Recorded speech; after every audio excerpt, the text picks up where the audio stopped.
শ্রী শ্রী সারদা মা আমাদের সকলের মা।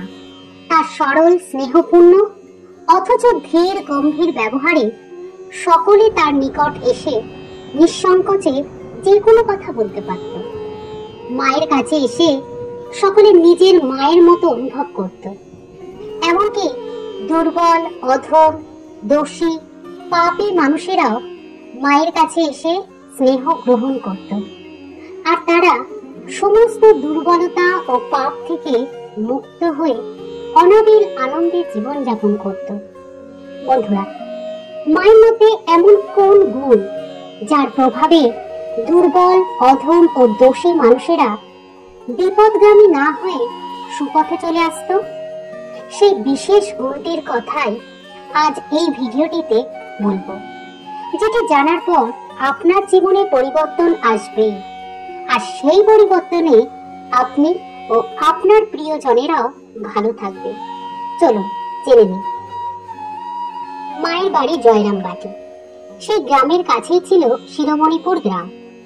সেখানে বহু মুসলমানের বাস। পূর্বে তারা তুঁতের চাষ করত, কিন্তু তুঁতের ব্যবসা নষ্ট হয়ে যাওয়ায় তাদের অনেকেই ডাকাতি করে জীবিকা নির্বাহ করে। মায়ের জয়রামবাটিতে যখন নতুন গৃহ নির্মাণের কাজ শুরু হয়, তখন বহু তুঁতে মজুর নিযুক্ত করানো হয়েছিল। গ্রামবাসীরা এই তুঁতেদের আগমনে বেশ ভয় পেয়েছিল, কারণ তারা ডাকাত। কিন্তু মায়ের কৃপায় ওই ডাকাতগুলো একসময় ঠাকুরের ভক্তে পরিণত হয়েছিল। মা তাদেরকে ডেকে কাছে বসাতেন ও যত্ন সহকারে তাদেরকে খাওয়াতেন। খাওয়া শেষ হলে মা তাদের উচ্ছিষ্ট অর্থাৎ পেট স্থানটি নিজেই ধুয়ে পরিষ্কার করতেন। মাকে এমন করতে দেখে মায়ের এক সঙ্গী নলিনী বলে, এসব করলে তোমার জাত চলে যাবে, ওরা মুসলমান। এ কথা শুনে মা তাকে খুব ধমকে দিতেন। মা বলতেন, আমার শরৎ অর্থাৎ স্বামী শারদানন্দ মহারাজ যেমন ছেলে, এই আমজাদও তেমন ছেলে। তিনি জগতের মা। তিনি মা হয়ে যদি সকল সন্তানকে আপন করে না নেন, তাহলে দুর্বল, অধম মানুষের প্রাণে বিশ্বাস আসবে কি করে? তাই তো তিনি জাত পাত দোষ সব ভুলে গিয়ে দুর্বল, অধম ও দোষী মানুষকেও আপন সন্তানের ন্যায় স্নেহ দিয়ে ভালোবেসে কাছে বসাতেন, তাকে সৎ পরামর্শ দিতেন।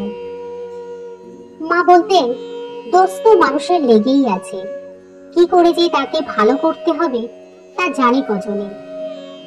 এইভাবে বিচার করে মা তার সকল সন্তানকে স্নেহ ভালোবাসায় ভরিয়ে দিতেন।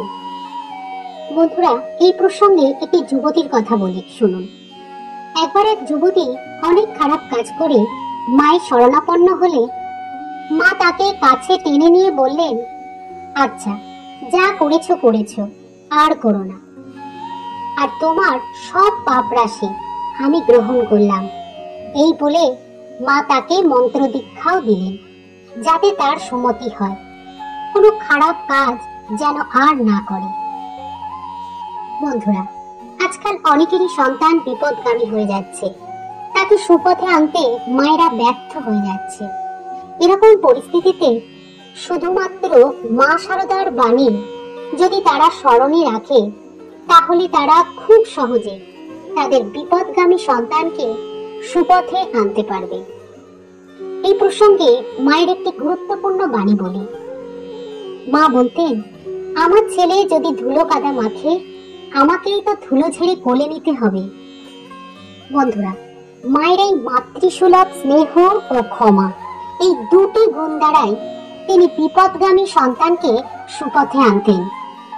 তাই মায়েদের উদ্দেশ্যে বলছি, স্নেহ ও ক্ষমা এই দুটি মহৌষধ প্রয়োগ করে দেখুন, আপনার সন্তান সুপথে আসবে, কোনো খারাপ কাজের সাথে তারা যুক্ত হবে না। বন্ধুরা, এবার জেনে নিই মায়ের বলা কিছু অনুপ্রেরণামূলক উক্তি। ঈশ্বরের ইচ্ছা ছাড়া কিছুই হবার সাধ্য নেই, তৃণটিও নড়ে না। যখন জীবের সুসময় আসে, তখন ধ্যান চিন্তা আসে, কুসময়ে কুপ্রবৃত্তির কুযোগাযোগ হয়। তাই সর্বদা ঠাকুরের উপর বিশ্বাস রাখো। তুমি একটি সৎকার্য করলে তাতে তোমার সব পাপ কেটে গেল তা নয়।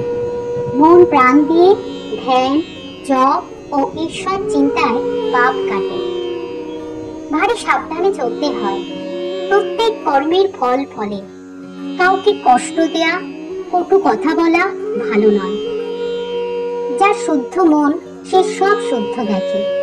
অনেক সাধন তপস্যা করলে, পূর্বজন্মের অনেক তপস্যা থাকলে তবে এই জন্মে মনটি শুদ্ধ হয়।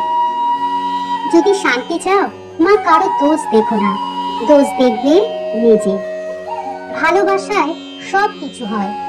জোর করে, কায়দায় পেলে কাউকে দিয়ে কিচ্ছু করানো যায় না। পৃথিবীর মতো সহ্য গুণ চাই। পৃথিবীর ওপর কত রকমের অত্যাচার হচ্ছে, অবাধে সইছে। ভগবানের মন্ত্র জপ করলে দেহ মন শুদ্ধ হয়। মন দিয়ে একবার জপ করলে ভগবানকে পাওয়া যায়।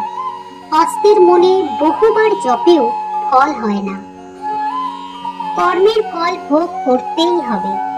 ঈশ্বরের প্রতি অগাধ ভক্তি শ্রদ্ধা থাকলে বিপদ কেটে যায়। মন শান্ত করতে একটু নির্জনে বসে ঈশ্বরের জপ করার চেষ্টা করতে হয়। একদিনে হবে না, চেষ্টা করে যেতে হবে। যার মন শুদ্ধ সে সব শুদ্ধ দেখে। পূর্বজন্মের বহু তপস্যার ফল এটা। ঠাকুরের কাছে অর্থাৎ ঠাকুর শ্রীরামকৃষ্ণের কাছে মনের কথা জানিয়ে প্রার্থনা করবে। প্রাণের ব্যথা কেঁদে বলবে, দেখবে তিনি একেবারে কোলে বসিয়ে দেবেন। ঠাকুরকে ডাকো, তার উপর নির্ভর করো, সব হয়ে যাবে। সৎ সঙ্গে মেশো, ভালো হতে চেষ্টা করো, ক্রমে সব হবে। যেখানে যেমন সেখানে তেমন, যখন যেমন তখন তেমন। যখনই মনে কোনো কুভাব আসবে, মনকে বলবে, তার ছেলে হয়ে আমি কি এ কাজ করতে পারি? দেখবে মনোবল পাবে, শান্তি পাবে।